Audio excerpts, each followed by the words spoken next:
اعوذ باللہ من الشیطان الرجیم بسم اللہ الرحمن الرحیم۔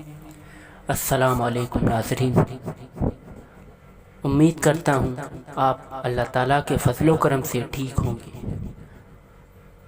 آج کی ویڈیو میں آپ کو ایک ایسا بہترین ذکر بتایا جائے گا، تو آپ نے اس ذکر کو ہر روز پڑھنا ہے اور دل سے پڑھنا ہے، اور جب آپ اس وظیفے کو ہر روز کرو گے، اللہ نہ کرے آپ کی زندگی میں اگر کوئی پریشانی ہے، کسی بھی چیز کا مسئلہ ہے، وہ کوئی بھی چیز ہو سکتی ہے، کیسی بھی پریشانی، وہ اس کے لیے اگر آپ اس ذکر کو پڑھتے ہو تو انشاءاللہ تعالیٰ آپ کے 1000 مسئلے بھی ہوں گے تو وہ حل ہو جائیں گے اللہ پاک کی مدد سے۔ اس کے بعد آپ کی سب سے بڑی پریشانیاں اللہ پاک دور فرما دے گا۔ اس سے آپ کی بڑی بڑی دعائیں اللہ تعالیٰ اپنی بارگاہ میں قبول فرماتا ہے۔ تو آپ نے سب سے پہلے کرنا یہ ہے، آپ نے سجدے میں چلے جانا ہے، کیونکہ بندہ سب سے زیادہ اپنے رب کے قریب سجدے کی حالت میں ہوتا ہے۔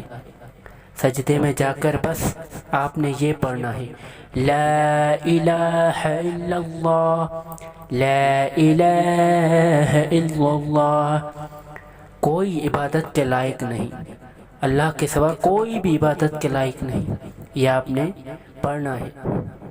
پڑھ کر سجدے میں ہی اللہ تعالیٰ سے دعائیں مانگنی ہے، اور جتنا ہو سکے آپ نے سجدہ کرنا ہے۔ ہر بار آپ سجدہ کر سکتے ہیں، دن میں ہر بار آپ سجدہ کریں اور اللہ تعالیٰ سے گڑ گڑا کر سجدے میں دعائیں مانگیں۔ آپ گمان بھی نہیں کر سکتے کہ کیسے معجزے ہو جائیں گے۔ تو آخر میں اللہ تعالیٰ سے دعا ہے، اللہ تعالیٰ آپ کو خوش رکھے، آباد رکھے اور عمل کی توفیق دے، آمین۔ اور مزید ویڈیوز کے لیے ہمارے چینل اسپریڈ اسلام کو سبسکرائب کرنا نہ بھولیں۔ شکریہ۔